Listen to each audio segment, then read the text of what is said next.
대구 도시철도 2호선과 3호선이 만나는 청라 언덕역입니다. 이곳에 우리나라에서 가장 긴 에스컬레이터가 있습니다. 한 구간의 길이가 57m로 수직 높이는 10층 아파트와 맞먹습니다. 2015년부터 가동을 시작해 올해로 8년째 매일 19,000명이 이용하는 이 에스컬레이터에서 사고로 다친 사람은 한 명도 없었습니다.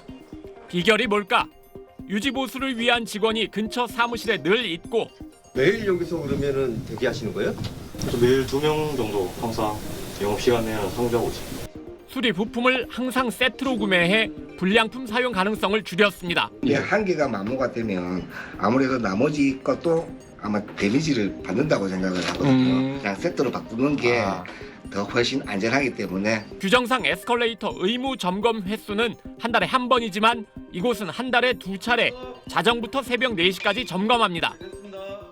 길이가 기니까 사고가 나게 되면 또 큰 사고가 발생할 수 있으니까 조금 더 열심히 보는 거죠. 탑승객이 쓰러지면 영문에게 알려주는 지능형 CCTV도 최근 새로 설치했습니다. 그리고 또 한 가지 중요한 비결, 바로 에스컬레이터를 이용하는 방식입니다. 길이가 워낙 긴데다가 특히 올라가는 에스컬레이터에선 대부분 탑승객이 가만히 서서 올라갑니다. 탑승객이 가만히 서서 가면 몸무게만큼만 에스컬레이터 부품들의 하중이 갑니다. 그러나 걷거나 뛰게 되면 3배에서 최대 10배의 하중이 부품들에 걸리게 되고 계단으로 되어 있는 에스컬레이터의 특성상 10계단이면 부품에 쌓이는 하중은 10배가 됩니다. 에스컬레이터가 고장나는 주요 이유입니다. 한 사람이 그렇게 갔죠. 뒤에 사람 또 가죠. 10년을 썼어. 그래서 그게 누적이 돼가지고 극한 상황이 딱 되면 이게 부러지거나 마모되거나. 최장 에스컬레이터를 이용하면서 탑승객들의 인식도 서서히 바뀌고 있습니다. 이렇게 서서 가시는 이유가 제일 중요한 이유가 뭐예요? 안전이죠. 제일 안전해야 되니까 손잡이 잡고 움직이지 않고 그냥 그렇게 가는 거예요. 나 한 사람이 막 이래 올라가면은요 뒤에 사람도 따라 올라가요. 한 사람이 멈춰주면은 거진다가 멈춰가지고 안전하게 그렇게 가요. SBS 이강입니다. 에스컬레이터가 역주행하기 시작합니다. 가득 메운 사람들이 와르르 무너지듯 넘어집니다.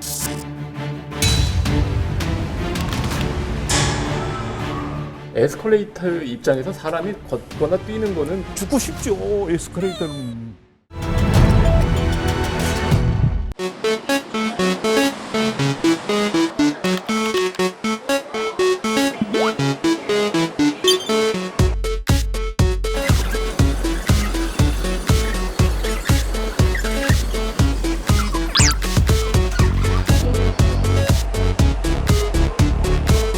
매일 2명 정도 항상 상주하고 있습니다.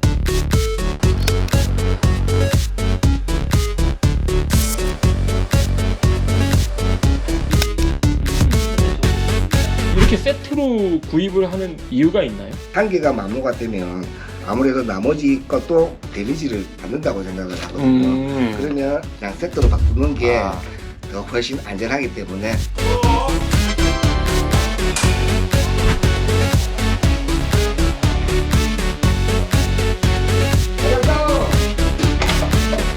자주 할수록 사실은 이 돈이 많이 드는 거잖아요. 그렇죠. 그럼에도 불구하고 그렇게 2번씩 하시는 이유가 뭐예요?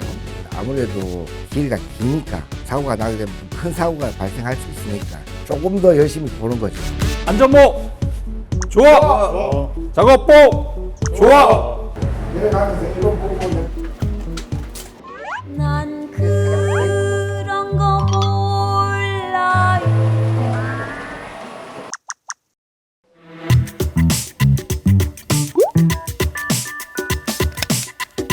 가장 중요하게 점검해야 될 부분들은 어딘가요? 요 부분.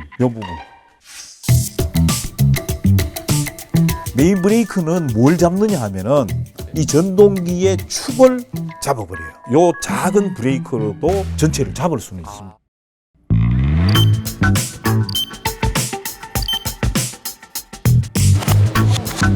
브레이크 쪽, 보다 쪽 브레이크고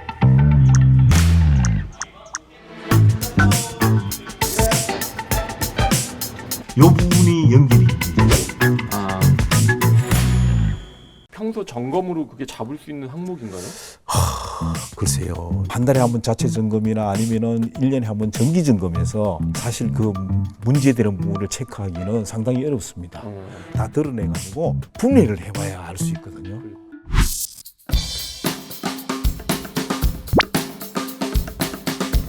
이 구동 체인이 늘어나거나 아니면 끊어지면은 못 움직이잖아요. 그죠? 그래서 요거를 끊어진지 늘어난지 감시하는 게 요겁니다.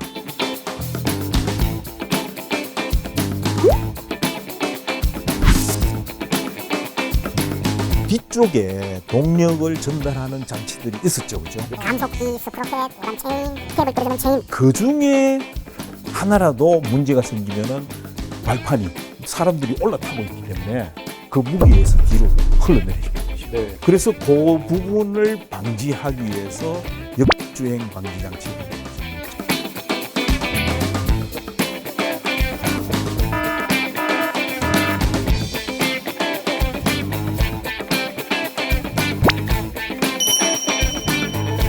이 기계 장치들이 문제가 생기면 마지막 보루입니다. 역주행 방지 장치. 저게 있으면 역주행이 안 될 것 같은데도 어떻게 역주행이 되네요. 그게 문제죠. 많은 이용량이 있는 에스컬레이터나 엘리베이터에는 청라언덕처럼 한 달에 2번 또 더 한 데는 3번 이렇게 이 주기를 짧게 해가지고 체크를 해줘야 된다는 거죠. 더 큰 문제가 있어요. 에스컬레이터는 사람들이 걸어 다니는 줄 알아. 이 동력 전달 체계에 충격을 계속 주고 있다는 거죠.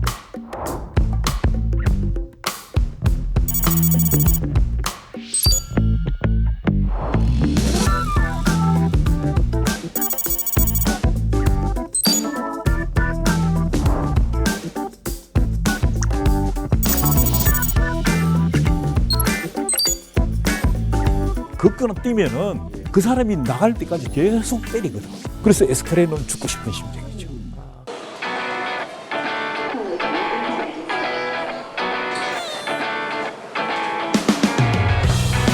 기계적으로 이거를 튼튼하게 만들 수 있는 방법은 없나요? 만들 수는 있는데 그 만드는 비용 그다음에 그거를 개발해가지고 과연 누가 그걸 사고 과연 누가 설치할 것인가 이런 것도 생각해야 되죠. 이 가성비를 생각해야 되니까 아직은 현실화되지 못하고 있다.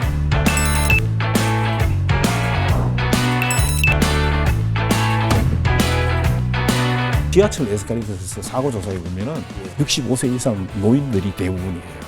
약간 균형이 굴러떨어집니다. 두 번째 사고는 어린애들이 백화점에서 손 끼고 발 끼는 사고거든요. 어른들이 걷고 다 뛰어다니니까 애들이 놀이터로 생각합니다.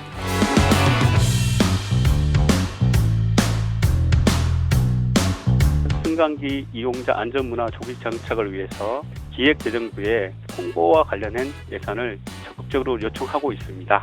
특히 금년 11월에는 승강기 안전주간 행사 시 대규모 인식 개선 홍보 활동을 추진할 예정입니다. 한쪽으로 가지 사람이 구내에는 두 줄로 서다는 안내문이 붙어 있습니다. 출근길 14명의 부상자를 낸 순회역 에스컬레이터 역주행 사고. 원인은 내부 부품 마모였습니다. 모터와 감속기를 연결하는 연결부가 마모돼서 엘리베이터가 역주행된 걸로는 일단은 확인이 되고 있습니다. 톱니바퀴 모양의 부품이 닳아 헐거워진 건데 지난해 9월 한국승강기 안전공단 정기검사와 지난달 10일 유지보수업체 자체 점검에서도 문제를 파악하지 못했습니다. 행정안전부 고시는 에스컬레이터 점검 항목을 약 100개로 세분해 규정해놨고 부품의 마모와 부식 여부도 점검 대상에 포함돼 있습니다. 하지만 실제 점검은 규정대로 모든 항목을 확인하는 방식으로 진행하지 않는 경우가 많습니다. 소음이 나거나 이상 작동 현상이 외부에서 발견된 뒤에야 기계 내부 구동 장치를 해체해 확인한다는 겁니다. 선행적으로 돼 있어요. 현재 기준은 더 작동하는 모습, 그다음에 소리 이런 것들로 이제 하는 건데 에스컬레이터 일부를 해체해야 해 더 많은 돈과 인력이 드는 것도 한 원인입니다. 감속기라든가 이염장치라든가 이런 곳은 외곽의 박스로 둘러싸여 있기 때문에 그것을 다 해체해야만이 그거를 눈으로 볼 수 있습니다. 국민의 안전과 직결되는 사안인 만큼 실질적인 점검이 될 수 있도록 점검 대상을 확대하는 등의 조치가 필요합니다. 2020년 613건이었던 지하철역 에스컬레이터 사고 건수는 지난해 795건으로 매년 증가했습니다. SBS 백운입니다.